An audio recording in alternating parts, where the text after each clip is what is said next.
I'm Steve Levingston, nonfiction editor of the Washington Post Book World. Book World is a charter sponsor and a great supporter of the National Book Festival ever since it began 9 years ago. Before we begin, now that we have power again, I've been asked to remind you that this event is being recorded by the Library of Congress and may be broadcast at some future date. After our presentation, we'll have time for questions. But if you don't want to be part of the library's permanent collection, better let someone else ask the questions. Rick Riordan is a writer who knows how to hold a preteen audience, obviously. His Percy Jackson and the Olympians series has been a staple.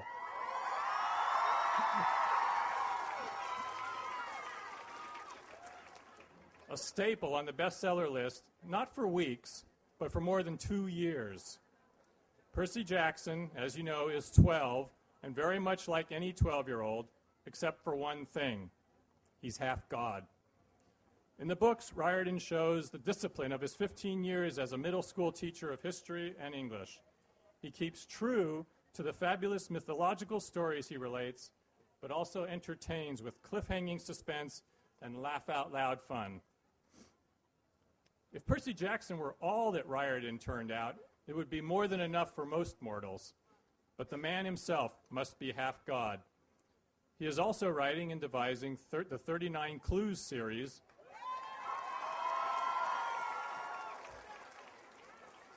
which also sits on the bestseller list. And lest we forget, Riordan is a gifted and award-winning mystery writer for adults. So please join me in welcoming the busy and accomplished Rick Riordan. Wow.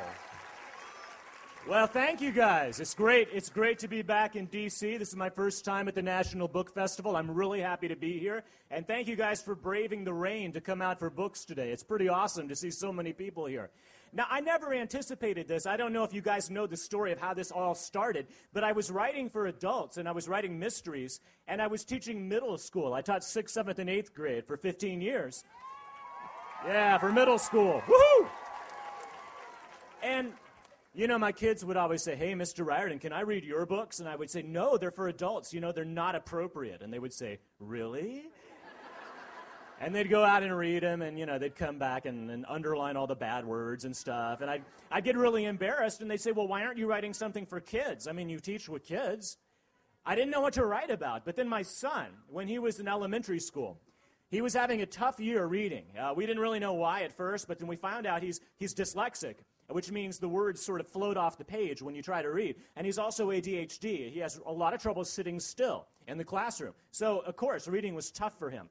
I said, well, is there anything that you like in English? He said, well, there's one thing. We're doing a unit on Greek mythology, and that's pretty cool. All those old gods and monsters. And I said, oh, that's cool. I taught Greek mythology for years. Why don't I tell you some stories? So just to keep him interested, I started telling him about Hercules and Jason and the Argonauts and Zeus and Apollo and all those guys. And finally, I ran out, and my son got mad. He said, Dad, tell me another one. I said, well, there aren't any more. They haven't made any new ones in 2,000 years. He said, well, make one up then. I'm like, okay, how do you make up a Greek myth? I started thinking about that and all those old gods, and they used to have kids with mortals sometimes, like Hercules. His dad was Zeus. And I started thinking, what would that be like if that was still going on today? And every once in a while, the gods would, you know, have some relationship with some mortal, and they'd end up with this kid that was half god, half human, like Hercules was. What would it be like if you found out that your real mom or your real dad was a Greek god? And do you have any favorite Greek gods or goddesses? We have any favorites out there? Yeah, who would you want right here? Oh, we got a vote down here for Poseidon. That'd be cool. You could make toilets explode. Yeah. Right here? Athena, the goddess of wisdom. Yeah. You'd pass all your tests automatically. That'd be great. My favorite answer, I'm from San Antonio. One time I was at this school in San Antonio, and I said, okay, what Greek god would you want as a mom or a dad? This girl raised her hand. Ooh, Batman! That's a good answer, actually. I like that, yeah. But anyway, I made up this kid, Percy Jackson, who finds out that his real dad is Poseidon, the god of the sea, and he goes on all these adventures. I told my son the first story. It took me about 3 nights to make it up as I went along, The Lightning Thief. When I was done, my son said, "Dad, that was good. You need to write it down." I said, "Nah, nobody wants to read that." He said, "No, really, Dad, write it down." I said, "Okay, fine." I wrote it down. I let some of my students read it, and they all said, "Yeah, you need to get that published." I didn't think anybody would like it, so I sent it off to the publishers in New York, but I used a pseudonym, a fake name, so no one would know it was me. Well, the next thing I knew, all these publishers were like, "Oh, we want to publish this book." And they decided to make it a 5-book series about Percy Jackson. And it's hard for me to believe, but just last May, finally, The Last Olympian, book 5 in the Percy Jackson series came out. It's... You know, people always ask me, like, what is my favorite book in the series? And it's really hard for me to say because I see it as one big story, so it's kind of hard to say which part of it I like.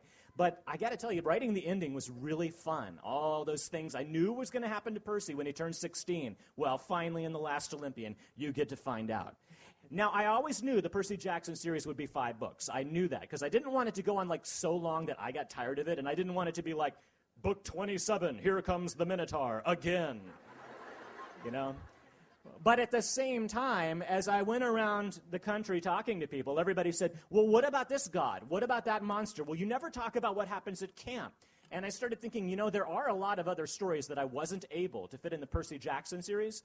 And so next year, we're going to launch the 2nd Camp Half-Blood series. Now, I can't tell you too much about it, but I'm really excited about it. It's going to be, if you've read the end of The Last Olympian, I'm not going to give anything away, but you may have an idea of where the next series is going. Now, Percy may not be the main character in all of these books, but he's going to be around. You'll see the other characters, but there's also going to be a new generation of demigods coming through the camp. And there's a prophecy that they have to undertake, a new great... That's going to be fun. There's also another book coming out even before that in the spring. I just finished writing it, and it's with my editor right now in New York. There was one thing that I used to teach that was even more popular than Greek mythology. Only one subject. You know what it was? Egypt. That's right.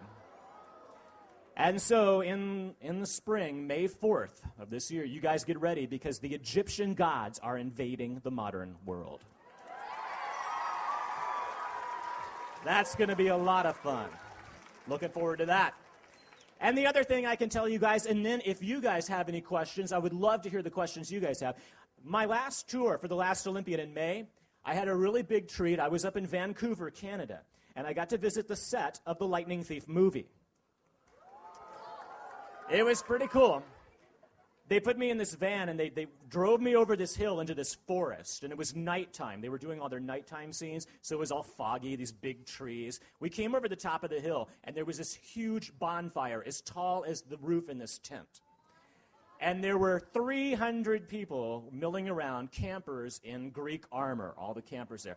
It was like I was driving into Camp Half-Blood, and I got to see Riptide, the sword that Percy uses in the movie. And I got to meet Chris Columbus, who did the first 2 Harry Potter films. He's the one that's directing The Lightning Thief. I got to meet the actors who are doing Percy and Annabeth. It looks pretty cool. So we'll just keep our fingers crossed. The movie comes out in February. February 12th, The Lightning Thief hits the theaters. So, and that's basically what's happening with me these days and like the general stuff. Did any of you guys have any particular questions? Obviously, we're not going to be able to get to everybody, but I'd love to hear some questions from you guys. Yeah, go for it. Who's playing Percy and Annabeth?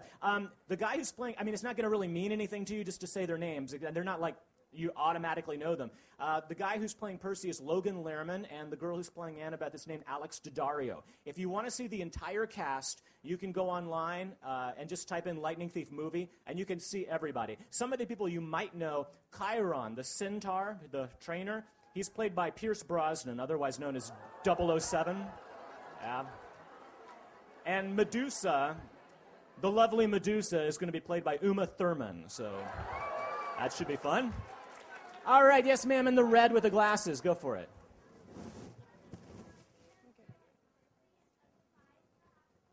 Do I have any ideas for Percy other than the Half-Blood series? Percy has a very important part to play in the next series. I can't tell you what exactly.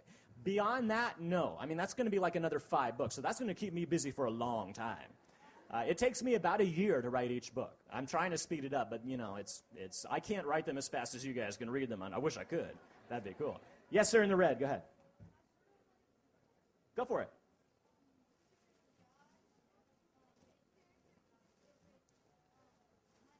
Favorite god, favorite main character, favorite minor god. Favorite god, no surprise, Poseidon or Athena.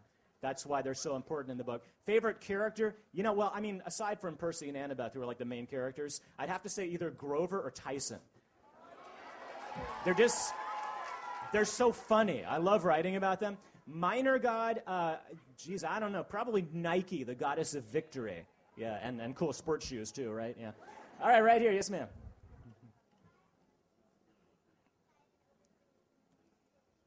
Why would I choose Poseidon over Zeus, since Zeus is the leader of the gods? Great question. I thought if I made Zeus Percy's dad, that would make things too easy for him. Because he'd be like the son of the leader of all the gods. I thought making him the son of the second most powerful god would make it a little harder for him, and he'd have to try harder. And also, I just like the ocean. I think that's really cool to have water-based powers. I love making toilets explode. It's great. What can I tell you? In the yellow back there, yes, go ahead. What was the purpose of Juniper, the tree nymph in the series? Well, I just thought it was time for Grover to get a girlfriend, and, Juniper was just a great character. She's not a major character in the series, but, I thought it was nice. Grover's getting older. It's time for him to go study with somebody. That's cool. All right. Yes, sir, and we won't discriminate against adults. Go for it. Yes, sir. In the yellow. Oh, for your son. Go for it. My favorite author, you mean any author that I've read? I've got so many. In fact, if you go to my website, I have a whole list of books that my sons, who are now 14 and 11, have enjoyed and that I've enjoyed. It's hard for me to just list a few because I'm sure I'm going to forget some amazing authors. Jeff Kinney is one of my son's favorites. He's great. Diary of a Wimpy Kid. Fantastic. For slightly older readers, one of my favorite series is The Hunger Games by Suzanne Collins. Really great stuff. That's just to name a couple. There's millions of, I love books. Yes, ma'am, in the blue. Go ahead. Yeah. The idea for Grover, I'm not sure really where he came from, other than I just knew that I wanted a satyr character, and I thought it would be fun if he, ate 10 cans, and, And I knew Grover's probably more like me than any other character, because if I really was fighting monsters, I wouldn't be like Percy. I wouldn't be like, ha-ha, let's go. I'd be hiding behind a bush saying, don't kill me, So I relate to Grover. All right, let's go in the very back, the gentleman waving the book. Yes.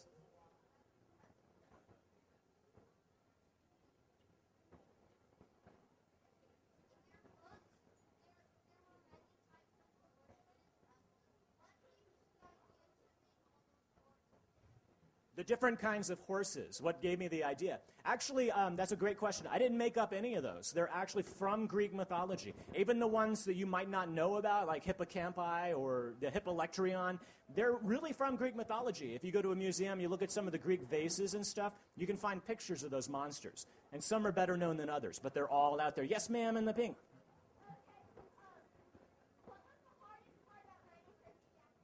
The hardest part about writing Percy Jackson for me is revising. I don't know if you guys like doing second drafts and third drafts in school. Yeah. I usually have to do 5 drafts of every novel. And, it's really a bummer, but it's just part of the deal. You kind of have to do it. I found out that nobody has ever written anything perfect the first time. It can't be done. I've written 15 books now. I still can't do it right the first time. And it's a drag, but it's just part of what you got to do as a writer to make it better. So that's the least favorite part. My favorite part is being done. I love that. That's my favorite. And I get to hold the book and, wow, it's a real book. That's awesome. Okay, in the very back in the white shirt, we'll try to speak up real loud. Go ahead.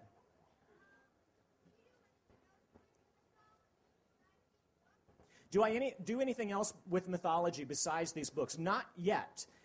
The one that's coming out in May will be about Egyptian mythology, and so that will be a lot like the Percy books, but it doesn't have Percy or Camp Half-Blood or any of that. Totally different characters, only the Egyptian gods, not mixed together with the Greek. But it's really, really fun. Yes, right here. What was my reaction when I found out that my book was on the bestseller list? I remember exactly when I found out. I was in Las Vegas, and we were on a family vacation. It was me, my wife, and my 2 sons. And we were in the rental car agency about to get our car. And my editor called me and told me that I was on the bestseller list. And I was like jumping up and down in the Hertz line. Woohoo! They thought I'd won the jackpot or something, I'm sure. Yes, right here.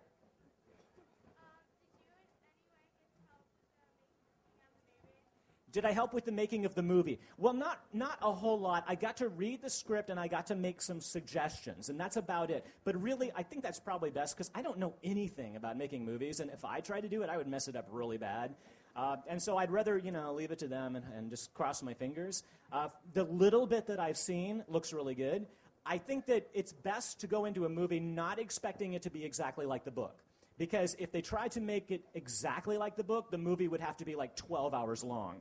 Because you just can't fit that much in there. So I would expect it to be a little different, but I hope that it'll be a movie that you like to see. So that's the best I can say about that. But I haven't seen it either, so we'll just have to wait and see. Yes, ma'am, in the purple. Hold on, the young lady standing up. Go ahead. Why does Grover like enchiladas? That was always my favorite day when I was a kid at school. I don't know how it is here, but in Texas, Wednesday is enchilada day. And that's like the best ever. Okay, and then in front of you, yes, ma'am, go ahead. What would I want to, about Percy? Oh, what would I want to have happen to Percy when he grows up? Well, I better not answer that because you're going to see Percy again. And we're not quite done with his story, and I don't want to give away anything. But you'll see him get older again. Okay, yes, sir, in the red and the black shirt. Go ahead. Yeah. Is there a big 3 of the Egyptian gods? With the Egyptian gods, it works a little bit differently. It's not quite the same. And in fact, hold on here. Before we go, would you guys like to hear the very first part of the Egyptian book? Okay. I'm just going to read like the very first little page here. I haven't read this to anybody yet outside my family, so you guys are hearing it for the first time. Okay? Basically, the book is about Carter and Sadie Kane, brother and sister. And this is the first chapter, chapter 1, I Get an Explosion for Christmas. We only have a few hours, so listen carefully. If you're hearing this story, you're already in danger. Sadie and I might be your only hope. Go to the school. Find the locker. I won't tell you which school or which locker, because if you're the right person, you'll find it. The combination is 13, 32, 33. By the time you finish listening to this, you'll know what those numbers mean.